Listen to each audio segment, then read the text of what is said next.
Hello, everybody. My name is Dani with Realistic Intentionality, and welcome to the podcast.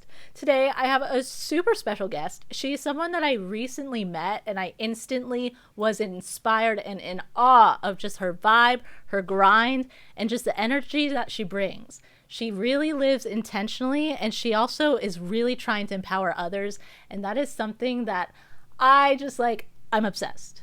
So everybody, please welcome Mir. Wow, thank you so much for that warm welcome. I couldn't agree more. When I think we connected on Threads, so yes. I love that because social media, it's like, yes, you have Instagram, but Threads has so much more intention behind it, I believe. And it's such like a girls lifting girls like space. So I was so happy that we were able to connect on Threads, and then I love that you showed up to my coffee and crypto event. Like you drove like 40 minutes. I was like, oh my god. Dude, I'll drive. I'll always like head to Allentown. Like that city is where my heart is. Yeah. And it's like just getting so good and so artsy. Like that coffee shop was ridiculously cute. Yeah, we were at Gems and Joe, and they're based in LA. Well, their coffee shop is here obviously, but they wanted to bring the LA vibe to downtown Allentown, and I love that. They were like, we want a bougie coffee spot for all like the LA vibe people. I was like, oh my god, my kind of place. But yeah, I love that, you know, you stepped out of your comfort zone and you put yourself in a room. You didn't know if there was going to be 5 people or 500 people there, and you came by yourself. You were there before me. I was late to my own coffee and crypto event as always. I was like, I think I connected with her on Threads, and it was amazing. Dude, I literally wore like a sports jacket because I was like, I don't know like what kind of vibe this is, and I'd rather be overdressed than underdressed. And I was like, you know what, fuck it, we ball. No, I know. I don't look like a boss dude going in this like crypto ass shit. I was trying to like manifest my like inner businessman. Yes. And I was like, fuck it. Like honestly, I have not done like anything with crypto, but I want to. And I also really like that because you are so beginner friendly and so welcoming with that. Yeah, so honestly, I always say I'm always going to be a student of the game, so I am so welcome to beginners. I actually coach and mentor people in the crypto and trading space, but I have a mentor as well. I have a lot of mentors in that space because I've only been in it 11 months now. February 6th will be a year of it, and the money I put in, I was able to double already. I'm personally not trading crypto every day. I'm more so trading in the foreign exchange. I'm a gold baby. But I don't trade crypto yet. So I'm still a beginner. Being a year in, there's still so much for me to learn. So that's why whenever I'm coaching somebody else in the space, I always say like, okay, I'm your social media coach, because the platform and the company that I partner with, we have so much to offer, whether it's e-com, social media, drop shipping, day trading, network marketing, because there's so many things. My specialty is social media. So my business, my physical storefront, the Dollhouse, I scaled to 6 figures in 1 year, and I sold my first product line out overnight, all due to social media. So I would say I'm your social media coach, and of course I'll coach you in crypto, day trading. I know enough to teach other people, but I have my mentors too, because I always need to outsource, and every call we get on, my mentors are on the calls as well.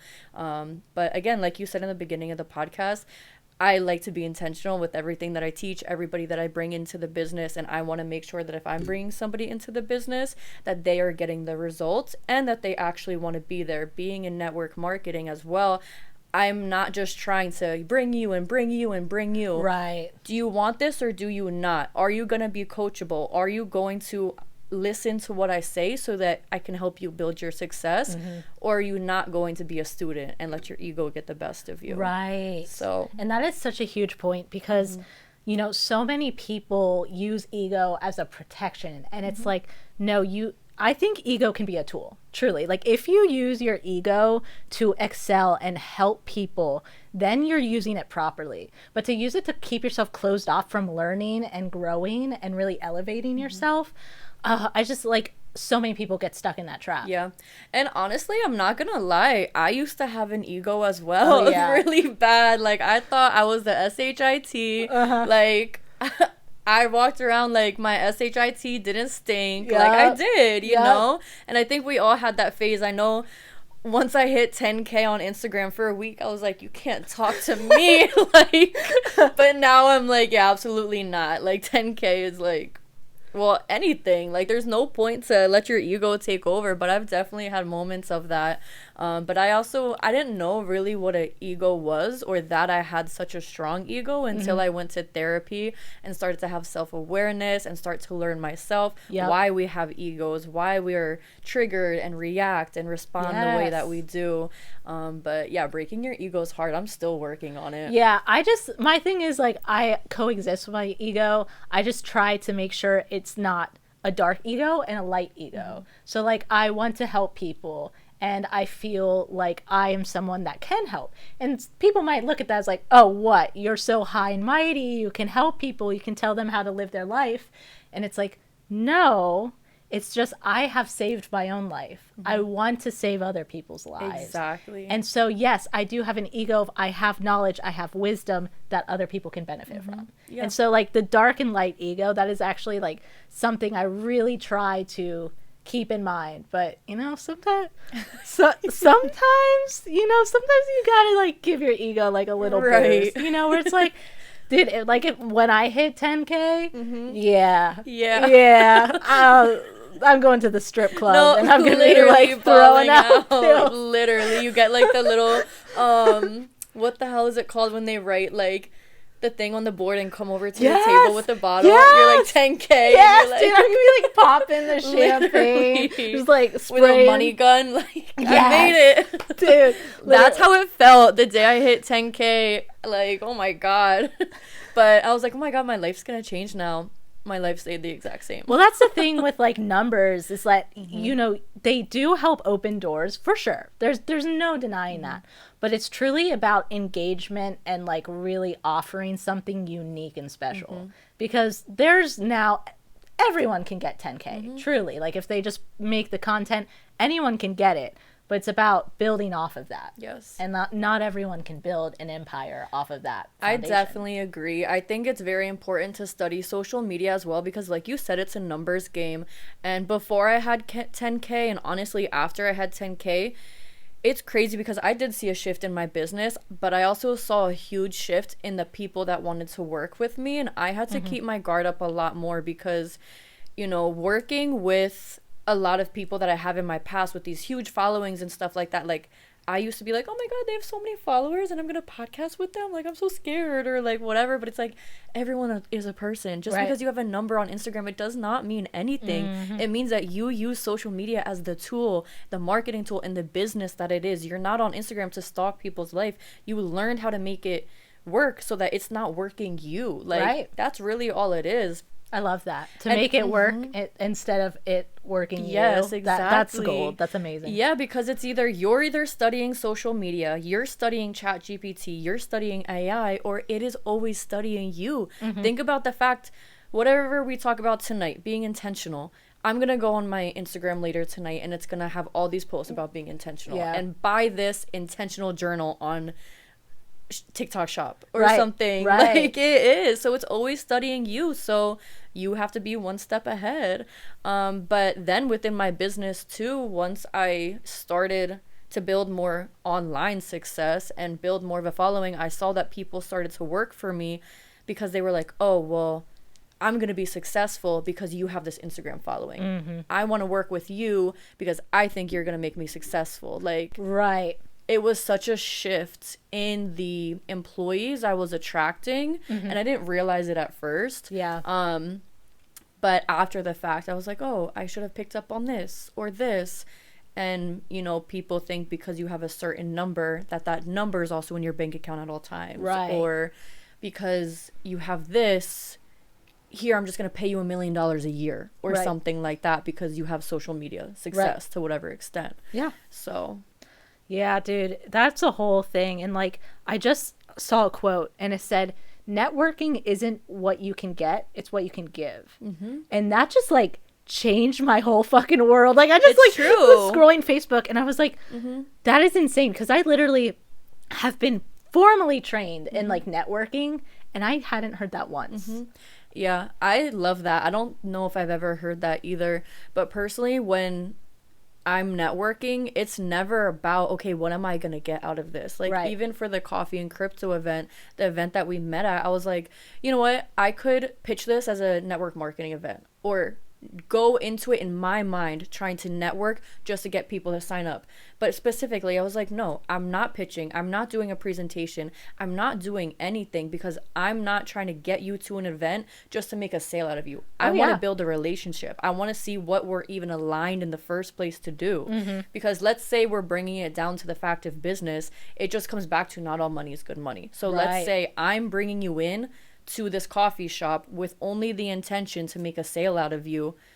That's, to me, an intention I don't like. Dude, me neither. And some people are oblivious to that. Like, okay. But that's why people take advantage. Right. You know. Okay. And then they call it a scam. Yep. And they did get scammed. A pyramid scheme. Exactly. No, so you know, like, Mary Kay, right? Yes. Okay. Yeah. Okay, listen. Were you in it? No. But, like, okay, so a friend of mine, she was like, oh, let's go to this Mary Kay thing. I think I might want to do that. And I was like, I don't know about that. I was like, I don't think I have the discipline to be, like, selling makeup that, like, high stakes. And she's like, oh, no. And so we're, like, you know, getting sold on this whole pyramid scheme of, you know, Mary Kay. And this woman, she's like, oh, you'll get a house. You'll pay the bills. You'll be the bread earner. And I was like, how many times does a saleswoman move to corporate? And she was like, oh. She's like, no one's asked me that. She's like, no one does, because we love selling. She's like, why wouldn't we? I was like, you're telling me you like to pressure random people to buy makeup they don't need, and you like that more than sitting in a nice office talking about marketing. And I was like, and in my head I was like, yo, this bitch is unreal. Growing in business, I do love sales, but it's also like there's an anxiety that comes with it. There's a rush that comes with it. Like, I do love sales. I love marketing, but I love the theory behind it. So, like, for example, what are 3 feelings? This is market to anybody listening. This is free game for marketing and growing your business. So take notes. But, like, for example, what are 3 feelings you want each of your audience members to feel after the end of each podcast? Dude, inspired, fulfilled, and recognized. Okay, I don't know those ones, but so each emotion has a color with it. So those are ones I've never heard, but that's how you know you're intentional with everything. And you knew it. You didn't even have to think about it. Bro, I'm interested. I love colors, so I want to know the. Wait, I want to look it up. Yeah, give me the spectrum of that. Okay, so what was your colors again? Dude, I was. What did I say? I said inspired, fulfilled, and recognized. Okay, I think. Yes. Dude. Yeah. Inspired. Okay, what would you think? What are your 3 brand colors? Do you have 3 specific colors? Yeah, so it's like a deep emerald, a deep, like, bluey teal, and then, like, just kind of like I guess this purple couch where it's, like, this kind of color palette, you know. So every single color has an emotion that you're psychologically feeling, even if you don't realize it. So, let's see. Dude, yeah, I did graphic design, and, like, I love colors. Like, I love any kind of color theory, color palettes. So, I would think, what was the first one? Inspired. Yes. So, I would think that's yellow. No, that makes sense, because that's 3rd chakra, which is solar plexus. I don't know if you know about that. Not too much. Yeah, so, like, the chakras are all color coordinated, and they're all, like, survival, sensuality, willpower is yellow. So, but feeling inspired to do something, that makes sense. Yeah. Okay. And then, I don't know, fulfilled. I would imagine, if thinking about the chakras, I would imagine that it would be green.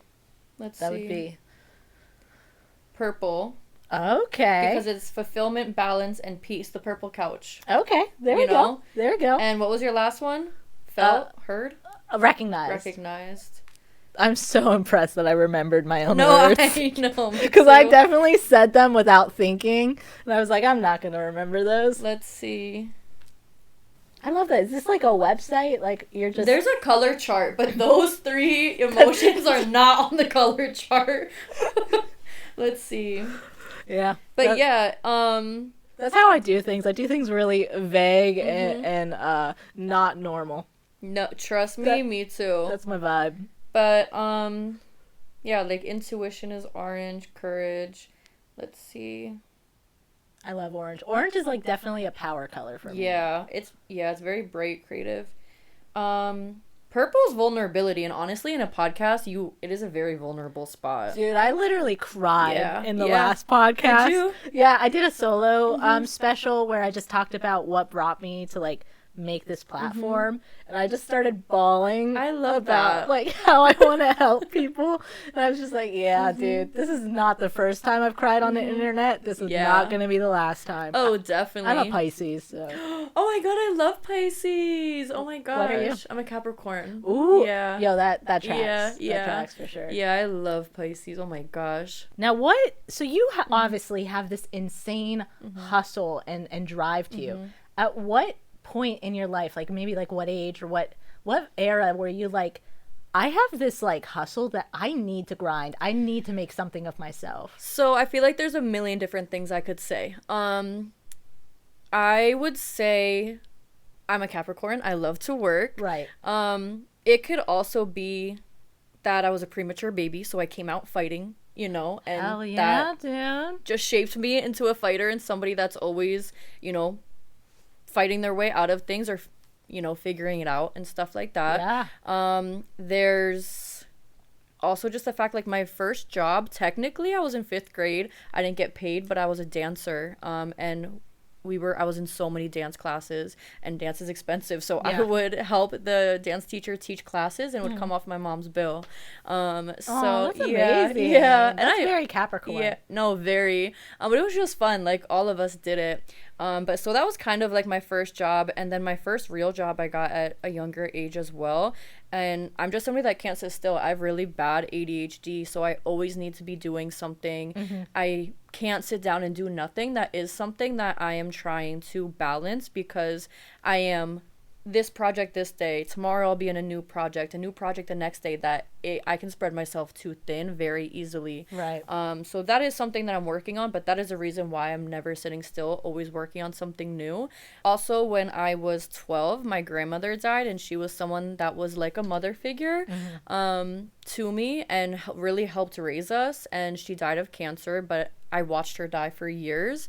And I think that just showed me, how much of a fight that somebody has in them and how much strength you can really have in you. So I'm sure that shaped me in so many ways. After she passed, I was depressed for years, and I didn't know it. Yeah. I didn't know it, honestly, until I went to therapy probably 4 years ago, that I blocked my entire past out, and I would work through emotion. Right. That's why I was never sitting still, because I didn't want to sit in my thoughts or anything. Right. So I do think a lot of who I am today is because of that. Life has its seasons, so I wouldn't necessarily change it for anything. Of course, I would love to bring her back. But yeah, I think that's kind of why I'm shaped into the person I am. And then after that, I isolate a lot for sure when I'm going through anything. So I was just isolated for years. Even now, that's something I try to not work on. Like, I'll text my friends every winter, and I'm like, if you don't hear from me, I'm sorry, but I just hibernate in the winter. And you'll see me in summer. If you need me, I'm here for you. Yeah. But so I've honestly been figuring it out for a long time. I don't have a partner helping me pay for bills. I don't have much help. I opened a salon with 1s and 5s to my name in the beginning of the pandemic. When most people were getting unemployment, I got denied. I was like, what am I going to do? And, starting an entire business with no capital, no experience, no college education, no employees, no help. I was in survival mode, always going. How am I going to get this bill paid? How am I going to get this bill paid? There was times where I would have negative in my account, but I would never be like, oh, I'm not paying you this week. I would figure it out. And I would do what I had to make some money so I could pay my employees and keep going, because, I wasn't one to give up. And when I have employees too in a business that's like my kids and like a baby in a way, like I'll feed them before I feed myself type of thing. Absolutely. So that's incredible. Yeah, I can totally see how you always had that drive. And then, yeah, you just, no matter what the hardships are, you made sure everyone was fed. You took care of yourself and you handled it. And like, that is so inspiring. Because like, I'm definitely, I don't know, like I used to be a victim a lot. Like, Yeah, I had me to too. get out of victim mentality so much of my life. And like, I've now entered my empowerment era where I'm just like, fuck it. Like, I am doing what I want and what I need, and I'm going to help people. I'm going to make sure everyone's taken care of, and I'm just going to boss bitch it all the way through. So that's like really inspiring to hear that. Thank you. And like, as for your ADHD, I absolutely love that you kind of use that for your advantage. And now you're trying to even fine tune it more by finding balance. Yeah. I wrote a whole blog post because I have,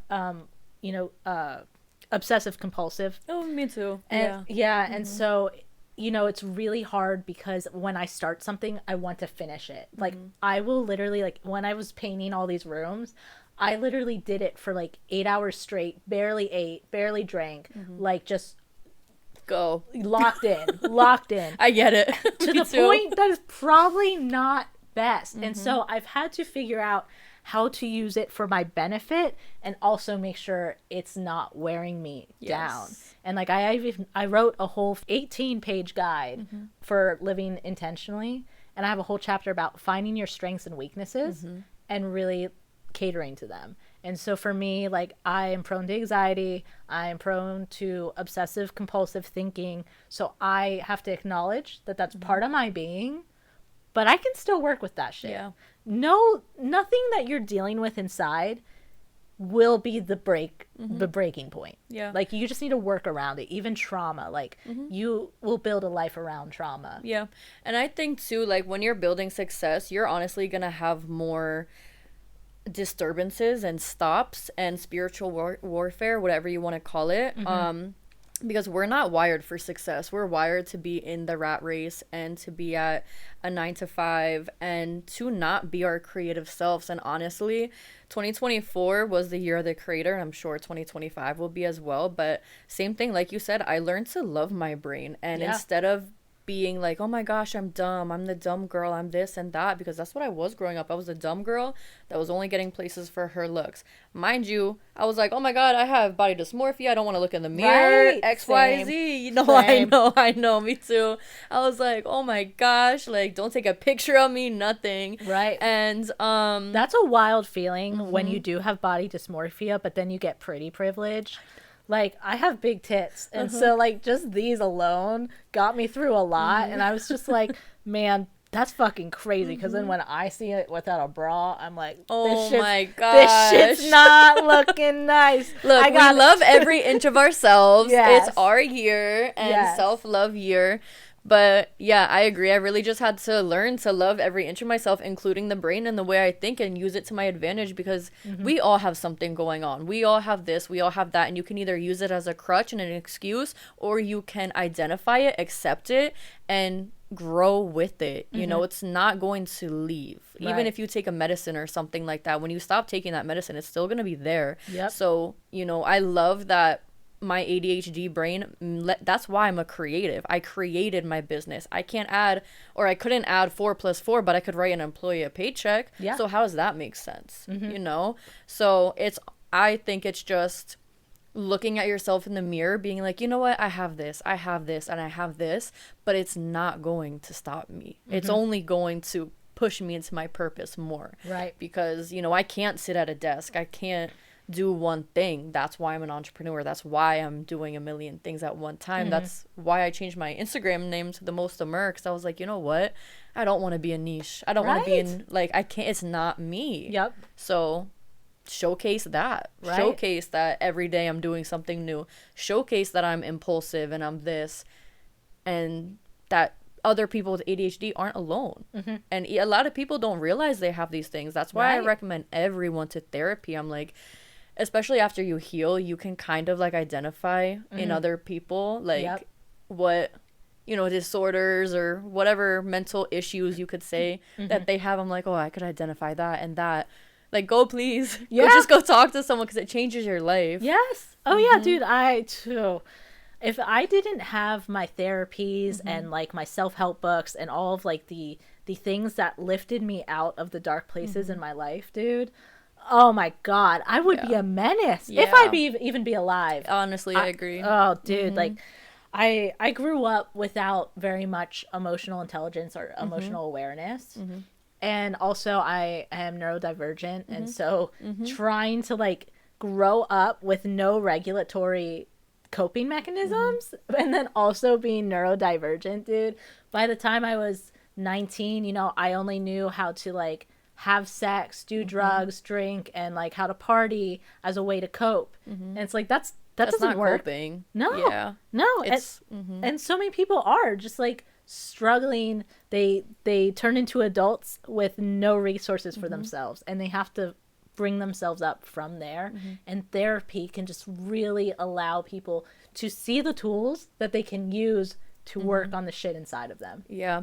I think people are afraid of therapy, honestly. And I do tell everybody going into therapy, like, before you start therapy, you need to find a therapist that you love. Right. Like, you need to be able to be vulnerable. They need to either be able to relate to you a little bit or know what you're going through on a different level rather than just take this medicine or go journal about it, But I do always tell people before starting your therapy journey, I really pray and hope that you're in a good space because your healing journeys, that was harder than, honestly, the traumas I went through at the time because you relive a lot of your trauma. Yep. At least for me personally, off of my experience, because I did block everything out, I had to re-identify and even find my inner child. I couldn't picture her.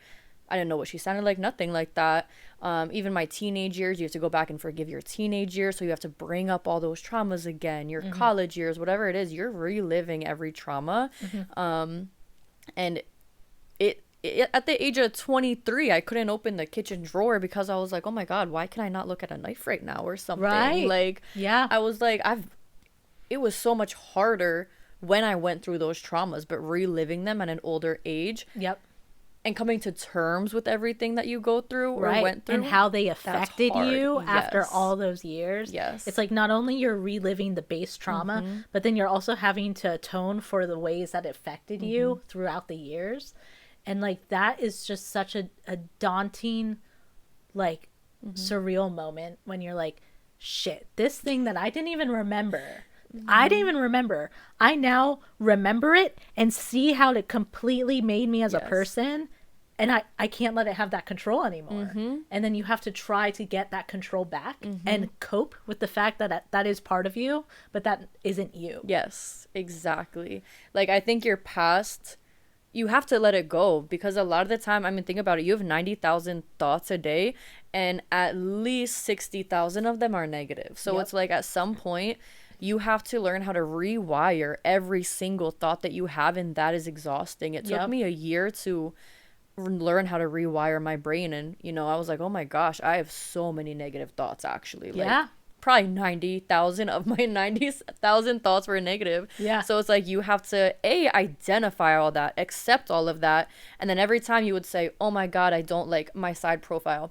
I love my side profile. And it's not even just what you're saying out loud. It's the repetitive 90,000 thoughts you're thinking every day. You have to change. And it's not easy. And, that's why a lot of people ignore and avoid their feelings, their emotions, their past, and block it out because they don't think, or at that time, they may not even be strong enough to go back and identify all of that. Right. Oh, yeah, for sure. And, like, it is very much opening the wound and looking inside. And, like, yeah, a big thing is programming. I actually, in my last podcast, my solo special, I talked all about how I cured my own chronic anxiety from reprogramming my mind because my obsessive compulsive thinking had gotten into the gutter of just, like, negative, like, rock bottom, scared to exist type thoughts. And because I'm obsessive compulsive, it latched on super quick.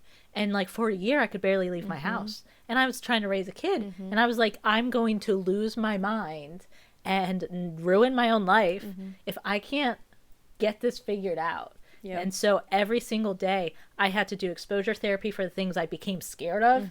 I had to completely rewire my brain to know it's not in danger. It's not, the cortisol can get lowered. I can sleep. I can relax. And honestly, like, listen, it's tough in the moment. Yeah. But afterwards, you're like, damn, that's all it took. I know. That's literally. all it took. I just had to tell my fucking head to shut up and I would be excelling. Exactly. But look at that. Like, it's like stuff like that you went through and now you're showing up to events by yourself. So those are the things, like, you have to celebrate that kind of stuff and you have to be proud of yourself.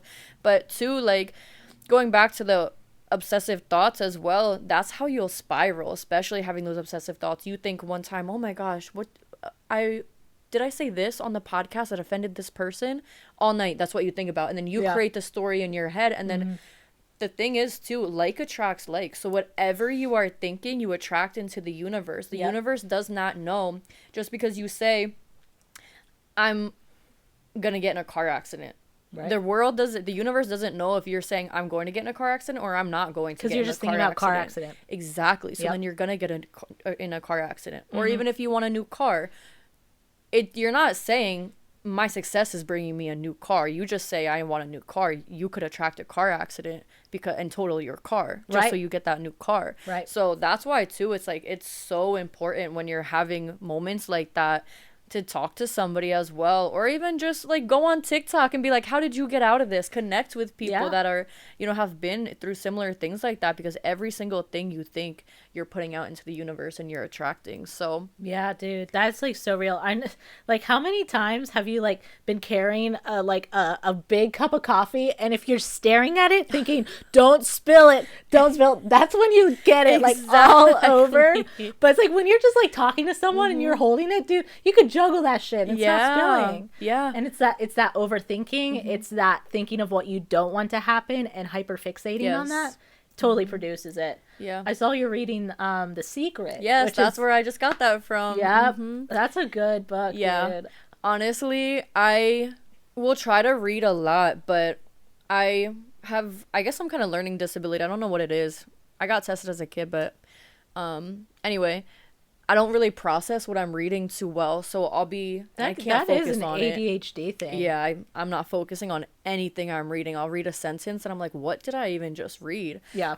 So even going back into getting in the crypto space and day trading space too, like that was such a limiting factor. I was like, how am I going to read a chart? How am I going to mark up a chart? Like, this all looks like a heart monitor to me, but it's one of those things like, no, you can do this. Just have grace with yourself and patience. Yep. But even reading, I was reading Think and Grow Rich. I was reading books on prospecting, people on sales, networking, business. And I was like, I am not retaining any of this.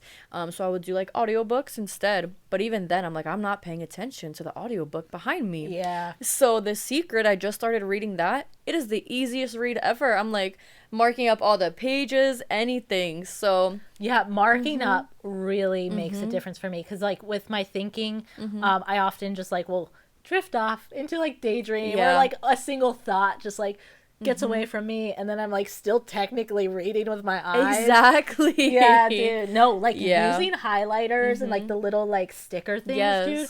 That's a game changer. Yeah, for sure. I'll try to like color on my books and use like all these different color highlighters and stuff like that too, just to make it more fun. Yeah. But also just setting a time limit. Like this morning I was like 10 minutes for this, 10 minutes for this, and that's that. Like I don't need to do an hour a day reading.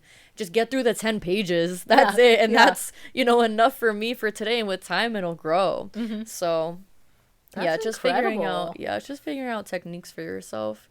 But that's amazing. Your self-awareness is really like, when we met, I was like, yo, this chick's cool. Like, she's crypto. I was like, but to hear how truly like self-aware and tuned into yourself is really cool. Like, I did. We're vibing. We're gonna have to hang out more after this, because I'm like, yo, like, I am with it. A self-aware bad bitch bossing it out. Beautiful. Self-awareness is like, I'm sorry, I want success. Like, I am in that top 1% of people. I am. And it's not because of the money, it's because of the life that comes with it. And, I used to believe that money was the root of all evil, but I believe that's the complete opposite. I think it's how you look at it. Yeah.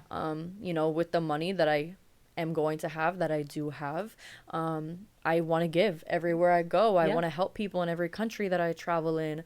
So being self-aware is one of the biggest keys to success. But it's, again, one of those things that most people don't have. Right. People aren't mindful about themselves, and even people around them. Like, you have to be mindful and aware of the people around you, because you are on average the 6 people that you hang around, or the 5 people. You're going to become the 6. So if you are not aware of yourself, and especially in ADHD, when you're neurodivergent, you have tendencies to mock the people around you and mirror them. And I had to kind of identify that. I was like, wow, I really did that a lot. Like, I used to fly through friends that I would become them, and I'm like, how at 23 I don't even know who I am yet, because I'm everybody around me. I need to be myself, and if I have to isolate, I have to isolate to find myself, so that when I'm finding communities and friendships, I'm not becoming them. I'm becoming, you know, similar to them, of course, because, you know, I love my friends and we're growing together, we're building together, and we all want similar things, but you can't, you shouldn't want to wear the shoes of the person you're next to. You can put on similar shoes and run the race with them. Love that. I love That's that. the difference. There was a quote, and it was, be the thermostat, not the thermometer. And so it's like, be the one to set the tone of the room. Don't be the one to demonstrate it. Yes. And like, so now, you know, I have such a wide range of people that I hang out with, but I do really think about, like, who do I really keep close to the chest? And how do I like really admire aspects of them, and what are aspects of them that have maybe rubbed me wrong in the past, and how am I going to use that to strengthen the relationship and also strengthen my own ability within my own self to like live my life. And I really try to pull inspiration from everybody without becoming them. Yes. I learn, and then I adapt it to my own needs and perspectives. And like, now I feel like I can kick it with everybody, but not like feel so affected by them. Yes. And not feel like I'm just like, what is the word? So what's in the wind? Is that a leaf in the wind or bag in the wind? I have no idea. Bro, I don't know. Listen, I just don't, I know what you mean, though. I don't want to just be around, just drifting in the wind. I am a sturdy, grounded woman that knows what I want. You know your identity, you know who you are, and you also know like what you're not willing to bring in from the people around you too. Right. Because, you know, there's so many different aspects of everybody around us too, but you don't want to have all of their quirks, you know, because then you're gonna not have your own quirks. Right. And even too, I'm somebody that I always want the best for everybody around me, but sometimes in a point where it's like, I'll make myself smaller to make them feel bigger. And I'm like, that's something that it's hurting myself at the end of the day. So that's where sometimes it's like, okay, why do I always feel the need to make this person feel bigger? It's like, okay, they have inner work that they need to do as well. Yeah, and if you're making them feel bigger, they're not necessarily getting pushed to do that work. Yes. You're doing a favor by showing them who you are and the strength behind that and the power behind that. Yeah. Because then they have to keep up. And if they don't, they don't. Exactly. And, like, growing out of people is so real. And like, when you do try to shrink yourself down, you're just creating stagnation and complacency for yourself. Yeah. And that's just comfort as well. Yeah. Yeah. This year alone, there was a lot of people in my life that I was like, I don't think I should keep them in my life, whether it's a sneaky link or friends or employees or something. And it's like, our intuition as women are never wrong, especially like being neurodivergent. Your intuition is like that. Like, it's crazy. Like, I'm like, oh my God, I think I'm psychic sometimes. Dude, yeah. But it's one of those things where you just have to tap into your intuition and trust your own intuition. And just know that it's going to be hard to let go of some people. Yeah. But you have to, even when it feels impossible, like you have such a soul tie to them or whatever, you have to let them go, because if not, you are making yourself stay on their same frequency when you know that you're above it. Yeah. I actually, there's a hole right here in my carpet because I tried to do a cord cutting thing, and it ended up like, Dude, the fire got crazy. Like, it was two, like, Yeah. candles.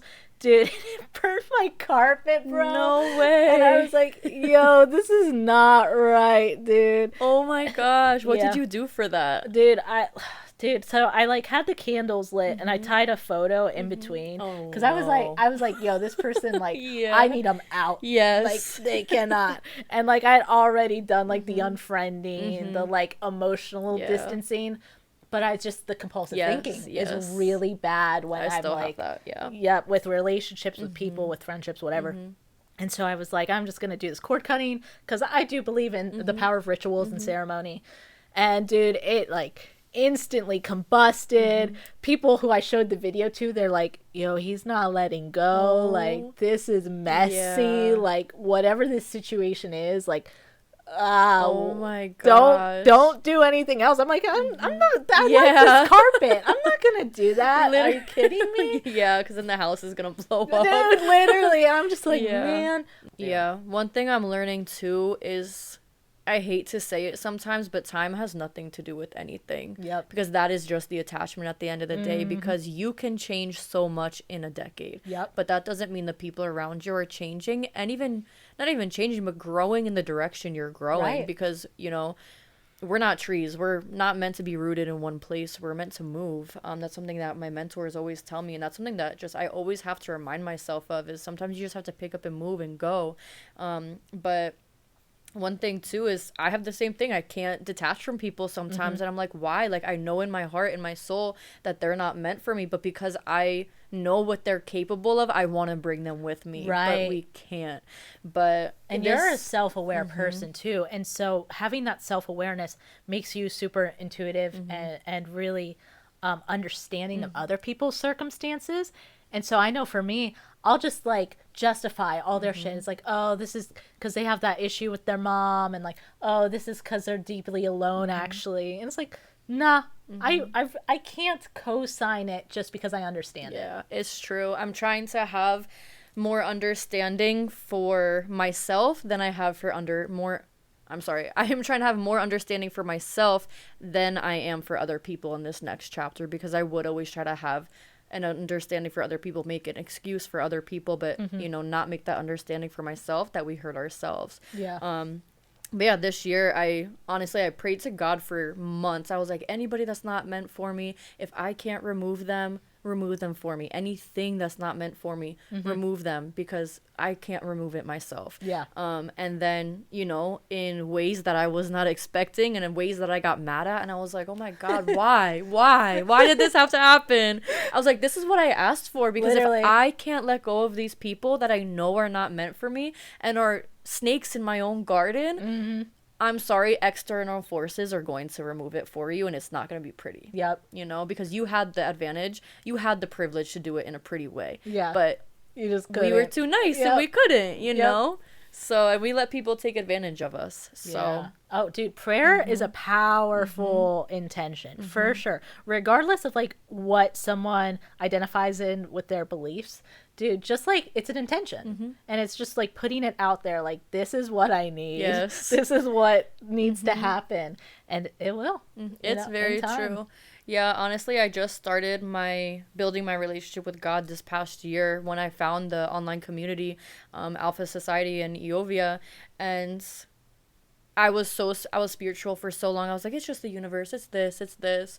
And I was like, once I started to build a relationship with God, I sit and have breakfast with him every single morning, and I have a prayer journal, and I just started to read the Bible now, but it's crazy. Like, he's listening and he delivers, you know? So yeah, it's been a beautiful journey, but Oh yeah, I myself, I lived at a Hindu ashram for the past 5 years, and so I got really tight with like the Hindu gods and goddesses, and then I was also raised with a lot of Christianity within my family, and like as I got older, I got into spirituality and Buddhism, and now I just recognize how much beauty there is in like all of God, and like it doesn't matter how you label it, it is there. Yeah. It is prominent. You can call it by a million names, but as long as you recognize and honor that love and connection, yeah. you know, you're only going to grow from it. Yeah. And again, that's even within the identity of yourself as well. But one thing too is like, you are whoever your God is, you are God's highest form of creation. So why can you not create the life that you want? You can create literally anything that you want. There's one conspiracy theory, not this is gonna throw me in a whole different direction. No, I'm with it. All right, I'm gearing up. I'm ready. There's this conspiracy theory, and it's one conspiracy theory like I've literally never let go of, but it's the fact that the only thing that you can prove exists is the human mind. Yeah. Think about it. Color is different to everybody. Pain level is different to everybody. Every single thing you are speaking out, you are bringing into your life. So it's one of those things like, again, if you're really creating your life, then like, how do you know it's real? No, that is literally one of the baselines for my own personal perspectives, is that you create your reality. Everything is a projection. You're taking in all these light forms and all these waves, and you're projecting it as to what it is. Yeah. And like, you can use that for your benefit.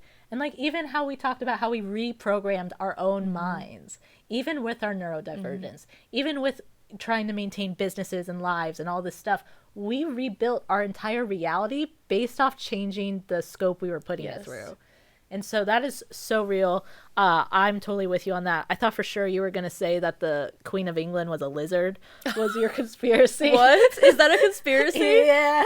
Oh, I've never heard And that. that's the one that I can't let go of. What? What is the theory? Oh, just that, like, you know, that there's like some reptilian like overlords that have like there's a certain like subcategory of humans that have like reptile DNA. Oh my gosh. That is like the one. I've never heard that. Dude, I don't know how. It is the one stupid conspiracy that like I'm just like, yo, I kind of want to keep that one. Yeah. Listen, I'm into aliens. I you know, I'm into like empowering and how to get over certain purposeful suppression there might be. Like, there's other conspiracies I dig, but like that is the one that's like so ridiculous, but I have to like, oh my god, I'm gonna have to look into that. Don't. Honestly, I shouldn't. I'm gonna be on like TikTok freaking black hole forever. I'm sorry, like your phone is gonna hear that and Oh, now definitely. just scroll past it. It's not. I'm gonna have like actually, I don't even want to say that, but I'm gonna have like nightmares of it. No, you're gonna have great dreams. Right. Because you're not gonna, I'm telling you, it's stupid. My dreams are great. My dreams show me how much money I'm gonna make, the yachts and boats I'm gonna have, and all the lives I'm gonna impact. And I'd like to take a moment to thank today's sponsor, who couldn't be anyone else other than The Most of Mir. Through all of her social media platforms and her website, you can find a wide variety of all the amazing services that Mir has to offer. Whether you're looking for coaching, guides, courses, in-person lash services and training, or hey, if you want to treat yourself to some lashes, she even owns her own salon in Allentown, Pennsylvania, where you can find a booking link on her website. But whether you are just trying to treat yourself or treat your mind to some new knowledge, Mir seriously has so much to offer. You can check out all of her social media pages for inspo and just really good content. And seriously, I do highly recommend going to her website and just seeing if something is there for you. Because if you are planning on investing in your future, investing in your mind, and you do want to take up any kind of courses or lessons, she seriously has some great ones to offer with great reviews, and I cannot recommend them more. So thank you, Mir, for sponsoring this episode. Who else would? You are amazing, and you are seriously doing such great stuff, and I hope everyone checks out your services. Now back to the show. Do you ever lucid dream? Do you know what that is? I don't think I ever have. But okay, a couple months ago when I was getting really deep, I guess you could say, in my relationship with God, I knew I was going to have more spiritual warfare. And I was honestly in a dark spot as well. There was a lot happening in the business. I had lost every single employee I've ever had. And it was just me for the longest time. And it was a time that I needed an employee for the first time. And I was like, wow, the one time I need my employees, they don't have my back. I was like, that's just crazy to me. But anyway, I was in a really dark spot. And I just started really leaning into God and my faith. And then I started to have really bad dreams that I haven't really had in a long time. They're the dreams where you like can't wake up or you can't tell if it's like reality or Yep, not. So I yep. don't know if that's lucid dreaming. I think it's definitely a form of it. Okay, yeah, but I've never had that before, and I just remember I was having these nightmares really bad, and I would wake up and I would be like, holy crap, like I don't know if that was real or not. I wouldn't know if I was awake or not. And then the one night in the middle of the night when I was having these dreams, it was so bad that I couldn't tell if I was in reality. And then even during the day, I was like, oh my gosh, am I awake right now? Am I really lashing this client right now? It was rough. Right. And then I was afraid to go to sleep. That's how bad it was. So I was staying up through the night. And then in the middle of the night, I woke up out of nowhere and something told me to look up. And I was like, I'm kind of scared right now. Right. But I have like these big floor to ceiling windows behind my bed. And technically, there's this balcony on my apartment building. And if you're looking in, you could see my bed. And I always sleep with my freaking blinds open. So I was like, oh my gosh, there's going to be a person standing there watching me sleep. So I look up and there's just this like big black dark figure. And I was like, oh my gosh. It was like what I was seeing in my dreams. I was like, this isn't real. I rebuked this. Like, this is not my reality. This is not my life. And then the next night, I was terrified to go to bed. Same thing happened again. I just woke up and I was like, look behind me. And there was just like this big black figure, like just looking over me. And I was like, oh my God. So that's the most lucid dreaming I've ever had.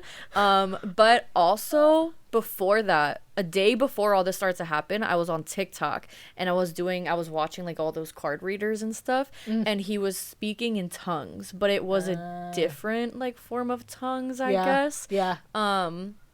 And I had a bad feeling in my gut when he was speaking. I was like, this feels demonic.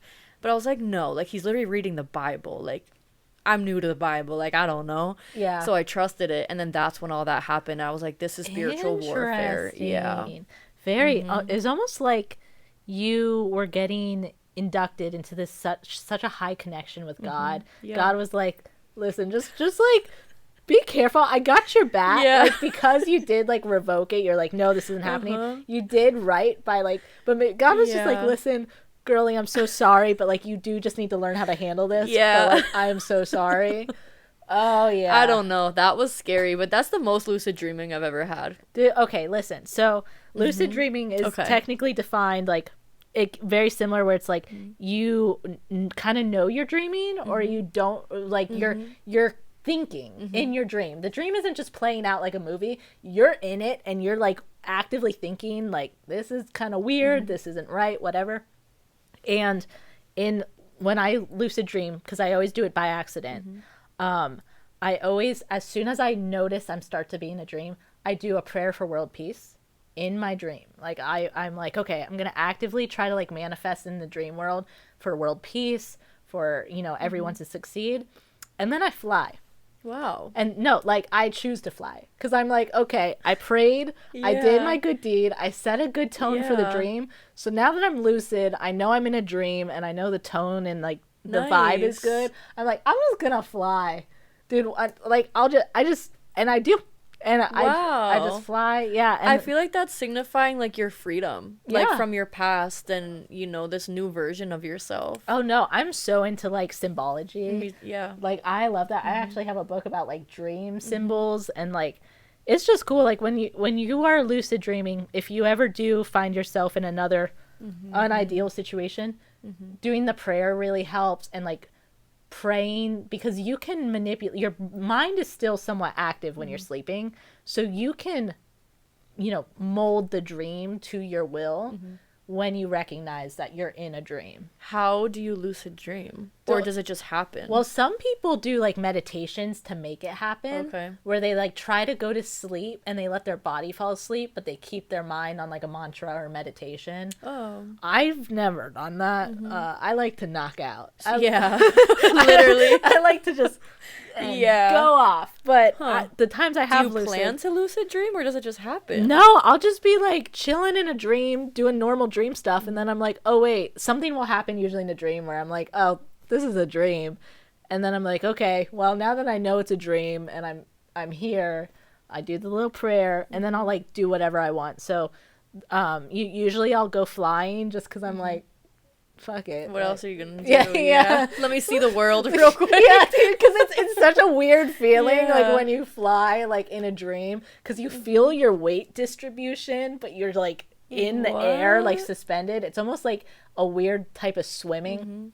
And so, like, now I kind of just, like, I'm just a dream flyer, like, enthusiast. Like, it's some weird thing I'd be doing. I love that for you. Dude, That's but awesome. Other times I'll be like, yo, I want to go paddleboarding right now, like when it's really cold. And so I'll, like, manifest in my dream a paddleboard to appear, and it does. And then I just, like, Wow. I just be doing things. Wow. Yeah, one thing I'm trying to do before I go to bed is really get more into a night routine. Because I have my morning routine down pretty set, but my night routine I slack on. So I'm like, all right, I'm trying to make sure I wake up on a good night note and go to bed on a good note. So I'm really trying to like write down really good positive things before bed, read my Bible, pray, read Oh, that's a good. book. That's gonna keep Yeah. you good for your dreams. Right? Exactly. That's putting all of that good Exactly. juju in. I'm not trying to fall asleep being scared of the demon No, behind me. I think that was the TikTok video. I think it was. Dude, no, because like my partner, he has gone through so many similar situations where he'll get this random weird ass TikTok. Yup. It gives him the weird vibe, gives him the bellyache, and then he'll like have anxiety or like nightmares after Yeah. that. That is such a common thing, and like I keep telling him, I'm like, bro, you need to like do something about your algorithm, like. Detox your page. Dude, yeah, dude, there's some times where he'll be like, yo, like, there's like nothing but like naked chicks on my feed because he's a dude and that's what it Exactly. feeds him. And so I showed him how to do like the show me less of this, the unfollow, and then like show me more of like the good stuff. And so I've helped him completely like revitalize his algorithm. And dude, that could be a whole business in itself. Oh yes, for sure. 'Cause, like- Somebody make an ebook on it. Yeah. You yeah. make an ebook on it. You make us an ebook on it. I'll do it for like the girlies. I'll be like, yo, is your Yeah. man looking at bikini pics? This is That's good grab his clickbait. phone. This is what we're gonna do about that, okay? Listen, for the girlies, if you need someone to go through your man's phone and switch his algorithm to show less girls and more just, you know, buying presents for girlfriends, you know, taking on cute dates. Valentine's Day is coming up. Valentine's Day is coming up. I got you. I'll do it for a very reasonable price, and your man will not be seeing any weird bikini photos anymore. Call 1-800 no bikinis now. Oh my god, yes. We'll do it. That can be another like yeah. income we'll do.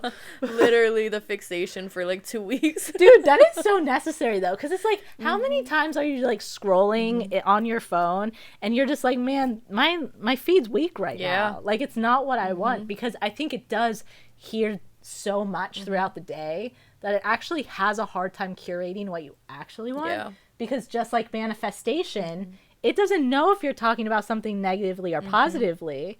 It's just giving what it hears. Yeah. That's wild. It's literally like manifestation through the algorithm. Yeah, it's true. And Instagram really is a robot. So it's one of those things where you can train it to a T. It's like Threads. So for example, Threads is so new to it. So for anybody looking to grow their Threads, which is connected to Instagram, it's all owned by Meta, get on Threads and know who your target audience is. The problem is a lot of people don't know who they're speaking to. If you don't know who you're speaking to, you can't help anybody. Because if I'm trying to sell to... My target audience is, you know, girls that grew up thinking they were dumb, thinking that they couldn't be successful, the beauty girls that, you know, quote unquote, just wanted the easy way out. That's my target audience. So I need to speak to that audience so I can attract them. And then two, I need to know that when I'm scrolling on Instagram, I'm not trying to comment on anybody's post, like anybody's post, save anybody's post, watch anybody's TikTok. That does not align with that. That's how you train. Yep. That's how you train Instagram. Oh yeah, for sure. And like, I noticed with Threads especially, it is super instant. Like I just did another one because I started seeing that my engagement was going a little low. And so I did another post of, I pray that my content goes in front of people that want to improve their life, that want to live intentionally. Dude, and I got a couple more followers from it, and I retrained my algorithm and my feed to accommodate that. And even my TikTok, we were talking about it earlier, I had 95% of a male demographic on my TikTok, which just is not... Listen, I love my guys. Thank you. Like, I love the support. But I want some girl support too, mostly because I feel like with sponsorships and like paid sponsorships, there's a lot of potential if you have a girl demographic. So I was just like, I need to fix this. Plus, I also want to just have women get empowered. And so I literally just made a TikTok where it's like, I'm going to name girl things. Dude, I gained almost 60 to 100 girl followers from that TikTok. And that's you just knowing who you're speaking to, literally, and not speaking to anybody else. Yeah. Even too, one thing I do, it's hard for me to do, but anytime a guy follows me, I remove them. I'm like, I don't need your follow. I don't need your follow. Love that, dude. It's hard because it's like, all right, knowing that my page isn't growing, but your page is growing behind the scenes. Like, you don't want somebody to watch your page because your boobs are out. They're never going to buy what you're selling. They're never going to sign up for your mentorship. If I'm speaking to the girlies and the dolls, I'm sorry, no Kens allowed, like in my mentorship. Love that. I love that. Like, why would I bring them into the space? Now, obviously, I want to help anybody in business. So, yes, I could help you grow your social media if you're a guy and stuff like that. But, you know, I'm trying to make an impact in the beauty world. Yeah. So, but then, too, it's one thing. I recently started to make income working with brands on social media and promoting them. And I was getting so much food content. And I was like, I don't want my page to be just what I'm making in the kitchen. Right. I'm a beauty influencer, so stop taking these collabs and take the beauty, take the skincare and everything like that, and naturally, what do you know, I have more results, I have more engagement, because I know that that's my audience, and that's the audience I have a passion for as well. Right. So I watched your I think it was a TikTok about how you've been growing your hair healthy, and I was like, I love that. I was like, literally, I was eating it up, you know, because I love the makeup content. I love the skincare content, the hair care content. And I've on a personal account detox. So I'm still doing my professional account, but on my personal, I'm not using it right now. And it's sad because I'm missing all my like weird niched figured out like content, and like because I have to program my algorithm with my brand, I have to keep it pretty motivation, inspiration, intentional living, but it's hard. it is very hard Because I'll be like I know I'm watching this like makeup video, and I know I'm gonna see now 5 more of them, and it's not something I can repost. It's not something I should like and like engage with, but I'm like, oh, exactly. I love it. And it's going back to what we were talking about at the beginning of the podcast. And my mentor, Neno, actually did a episode on this morning too. He was like, the blessing is literally in your weakness. You have to identify your weakness. So if your weakness is scrolling all night long, stop scrolling. If my weakness is for social media, posting content every single day, but not quality. So if I go and start posting quality content, that's when the brands are going to be attracted. If you're taking a detox from your Instagram, that's when you're going to come back to Instagram. You identified your weakness, and you're going to have such a blessing on Instagram, all this engagement, all these followers, everything like that, because you were self-aware of what you need to work on. And disciplined. Exactly. Yep. Oh, for sure, dude. So what are some goals you're trying to accomplish this year? I have so many goals. It's so hard for me to ever be like, no, I'm ready. So, okay, one thing, I really want to make income online. I want to be able to travel freely, and I want to travel with intention. Everything I do, I want to have intention behind it. I want to be able to travel and give back. I want to be able to be like, you know what, my best friend can't afford this, my student can't afford this, I'll buy your plane ticket. You need to be here because this is for your success. And I want to be able to just honestly give. You know, and I want to be able to give to myself, give to my family. I am a person where even like Christmas gifts, I don't like gifts. I don't want to give you just an item. I want to take you on a trip, or I want to take you here to spend time with you. So I want time freedom. That's my pretty much biggest goal in life, is time freedom and flexibility to travel. It used to be, you know, the nice cars and the house, and I'm a house person. Like, I need to love my house. Yes. But at the same time, it's like sometimes I miss my little apartment that smelled like cat pee, and like freaking people would be like, oh, is it safe here? Like, I'm like, oh my god, I miss that time. Like, that's where I grew the most. And there's something fun about being someone who is so aligned and like really doing the most, but in like a space of like this like ratchet apartment. Literally. Dude. Like, I love that, because like it would always be the effect of like the outside looks so horrible, but then Yeah. you walk into your place and it's like Yeah. this oasis. Oh, dude. definitely not. Me and my friend one night painted murals on the wall. Like, and we're not painters. We painted Squidward.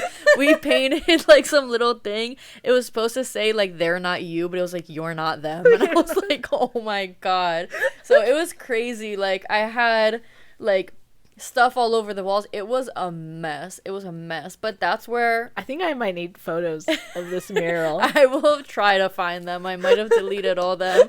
We got rid of the proof. Literally. In that little apartment is where, that's where I sold out my first lash line. That's where I was like, you know what, there's more. That's when I signed the lease for my salon. In times like that where I was like, I need more. Like, I can't keep living this life.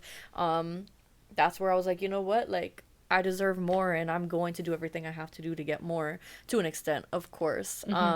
But one goal I have for myself too is only doing things that are aligned with what I want for my future, because I am a very impulsive person. I am a person where if my friend's like, oh my God, we're going to Mexico tomorrow, I'm like, oh my God, I'm going to Mexico tomorrow, and I'll throw away the project I was doing, That's kind of nice though. Oh, it definitely is. It definitely is. I'll go to Mexico. Bestie, ask me if you want to go to Mexico tomorrow if you're listening. But I'm on Duolingo trying to learn Spanish right now. So it's like Mexico's like, ooh. I do want to be fluent in Spanish. That's not necessarily a goal I have for this year, but being that I travel a lot, I really want to adapt and just get a better knowledge and understanding of all of the cultures and places that I'm visiting as well. That's very important to me. But I also too, I was so over independent. I forget the word. Dude, I just had it and it literally just left. I know. Self-sufficient? Yes, but there's That's a not word. it. No, that too. But it's like it's a trauma. It's from trauma when you're so independent. Hyper independence. Where you like reject all help. I don't even want to say it, but a part of me wants to start dating again, because when I was opening I don't want to say it. I don't. Too much trauma attached with that. Oh, but no, I'm kidding. But I was so independent for so long that it became like a trigger of mine for anybody to help me. I would reject all help. Yeah. I would be turned off from it. I'm like, I don't need your help. I would be offended. Right. So I'm really trying to take people's help. But also I want a partner. Like, it's hard running a business by yourself, providing for myself, providing for employees, providing for the roof over my own head, trying to live my life. But it's obviously not about providing, but it's somebody, like to come home to, and I'm myself, he's himself, and at the end of the day, we come together. Yeah. But I am also just very about, I'm going to say the complete opposite now. I'm also very about just doing whatever is best for me, whether that be a move, open another business, whatever it is. And I don't ever want a man to hold me down. Yes. Or hold me back from that. And I am somebody that when I am dating somebody or into somebody, talking to somebody, I know who I am. I will become a housewife like that. Yep. Like a serial monogamist. Yes, literally. Yep. Like, I'm like, okay, anything you want, it's yours. Anything you want me to do, we're traveling here tomorrow, we're doing this, sure. But it comes to a point where, like, that's not okay, because I'm not willing to sacrifice all of the work that I put in for somebody else. Right. It can be a distraction. A beautiful distraction. Yeah. Like you know, there's so many things that, like, the trip to Mexico, it's a wonderful experience. But when you are really focused and you do have a goal in mind, and something kind of sweeps you off your feet, whether it's a trip, whether it's a partner, it still qualifies as a distraction. And there definitely needs to be that element of self-discipline on figuring out the balance, which you said you are really hoping to work on, where it's like, I can enjoy this thing while also still maintaining my goals. But it's hard, because like, is so when hard. Someone sweeps you off your feet, Literally, especially as women, yes, we were trained by like Disney princesses. Yes, like, and too, like, I don't know, I don't ever want to use like my ADHD brain as like an excuse for anything, but it's like, I will literally be head over heels. I'm one of two ways. I'm very hard to be pleased. I'm very hard to be swept off my feet. I don't like most people. Or you're suckered into exactly. anything. And if I'm suckered in, oh my God, I'm suckered in. And then the OCD kicks in and I'm suckered in for life. Dude, no, that's how I am. Because I'm a compulsive thinker. So, like, if even one person just, like, gives me that little, like, dopamine daydream of, like, oh, this is the person I could spend my life with. Dude, compulsively thinking about it over and over and over. Yeah. Literally. Can't give you much advice on that one.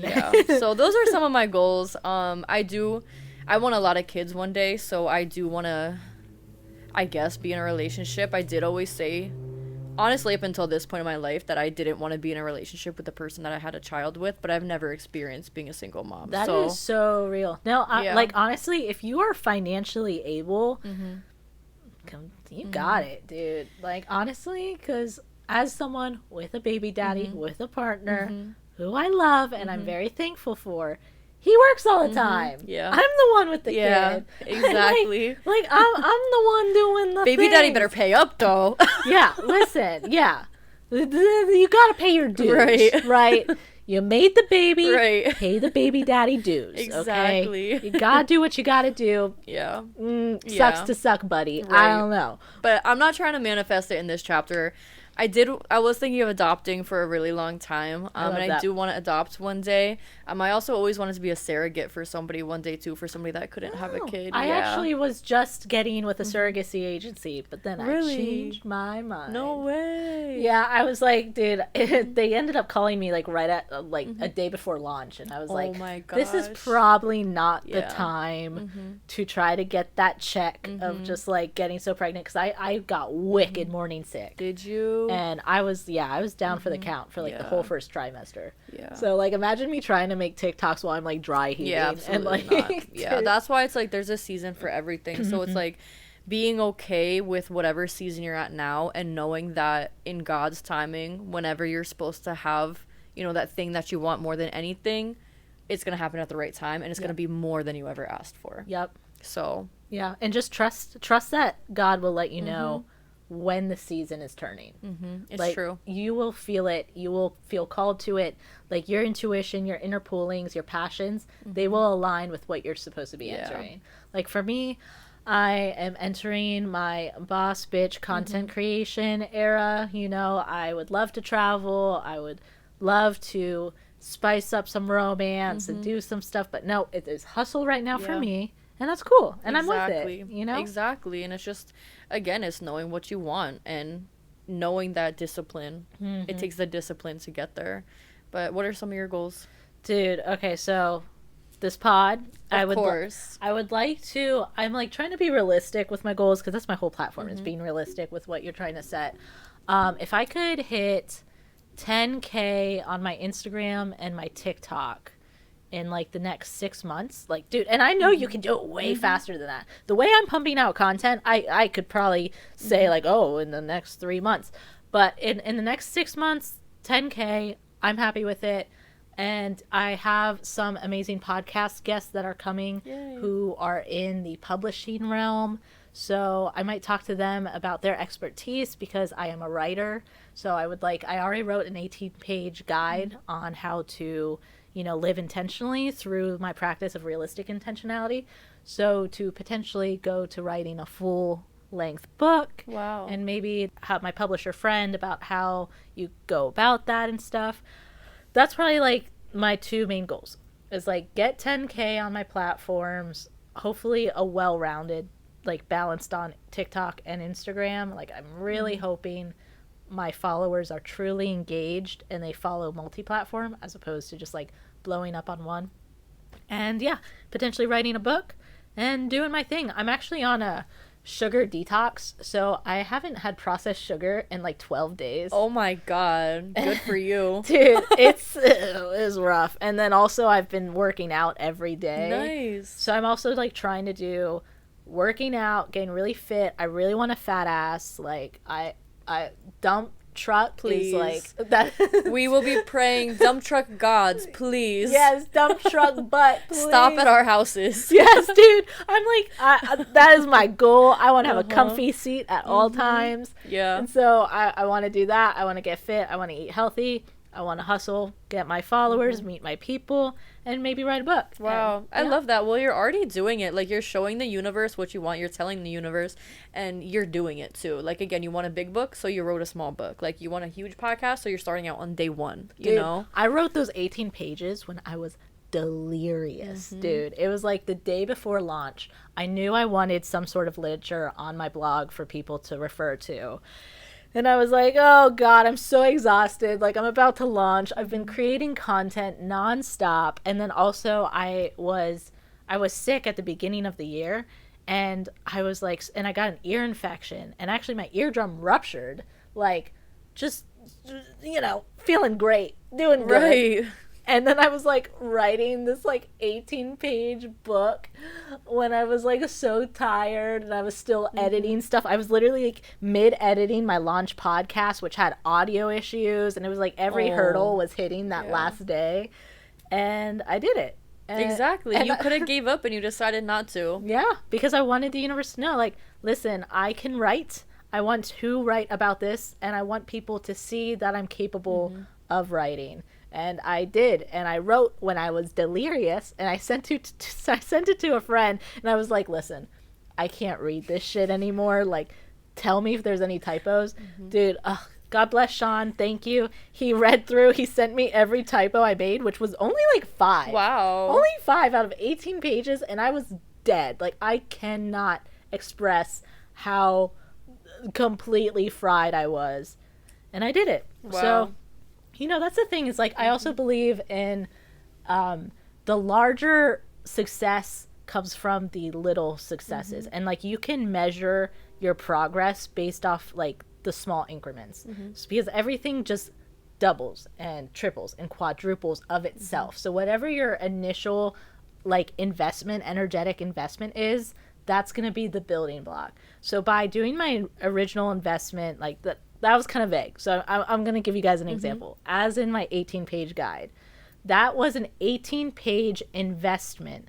So the next thing I write will be double that, and then triple that. And it will keep building from that base. Like, my baseline was already more than what people write for like their projects in school. So like, I do think that like, when like, same as like my content, I do short form content that is all about affirming and trying to show wisdom, but also showing it in a realistic human way. Like, I'm not a robot. I'm not some intentional living influencer, with her bone broth. You are. I am. You are. I am, but I'm me first. Of course. Yeah. Yes. And so like, I want people to see that. And then my podcast is an hour of that. That small increment of TikTok is just a smaller of the bigger whole. Yeah, exactly. And I think that comes to having brand identity as well. One thing my life coach actually told me that always stuck with me too is she said that your business is not you, it's a reflection of you, and you get to decide how much. So it almost, I love that. Yeah, because it's something that I dealt with a lot. Like, when my personality changed, best believe I painted the salon, like everything was different in the salon. My first packaging was lime green, black, and white because I just wanted to be different so bad. But I was like, this does not align with Dollhouse. This does not align with like anything, that I see for my future. I just need it to be different. But the difference is being authentic. Right. That is the difference. Yes. But so that's also having brand coherency as well. Like, for example, your logos match your paints and stuff in here. And I know it's kind of off topic a little bit, but everything you are doing, whether it's working on goals, working on podcasts, working on your book, it's all aligning, and it's all one subject per se, and it's all one identity outside of your own identity, but it's still true to you at the end of the day. And I think that helps us not have imposter syndrome in our own business. And being confused in our business, because we grow so much as humans, and of course your business is going to grow with you, but your business doesn't have to change every season as much as we are changing and growing. Right. So yeah, it definitely, like, what you put out, like whether it's art, a business, a service, whatever, like, let it evolve with you, but stay true to its purpose, its course. Like, even if you start really shifting substantially, let it flow. Don't force it one way or the other, because it will naturally evolve. And two, like, even for business, I really had to let go of my business, and whatever was going to happen was going to happen, and I had to be okay with that.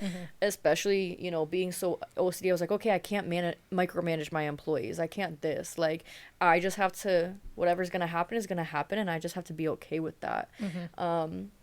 But it's definitely, you know, a hard challenge, but I think you're doing amazing. thank you. You're doing amazing. Thank you. You are so inspiring, and oh, dude, we're definitely gonna need to hang out. Yes. I would love to see your salon. Yes, I'd love to kick definitely. it, dude. Yes. I'm always like an excuse to go to Allentown, Oh honestly. my God, definitely. I want to do another meetup soon too. Yes. So I want to do like a social media training.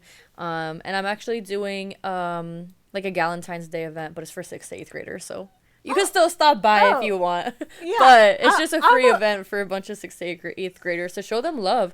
And we're making it a space about like bullying and just a vulnerable space for females. So Yeah, if you need a hand with that, you know, yeah. I'm down to help. And also, I've done a lot of youth coordination projects like back in Florida. So like, I'm down with that. Yeah. In theory, I am a little past that age and group, but No, exactly. No, I'm down to kick it whenever. Yes. Thank you so much for coming on Of the course. pod. Thank you for having me. It was an amazing experience. Yeah, dude, I'm just so happy we met. Obviously, vibe attracts the tribe. Yes. Things will happen effortlessly. Trust the universe. Trust God. Things will work out. Thank you so much. You are seriously incredible. You are so inspirational, and I know so many people have received so much wisdom from you. So thank you guys for watching this podcast. You are worthy of your dreams. You deserve everything you want, and I know that you can create the life that you exist for. Yes. Thanks for being here. Bye. Bye.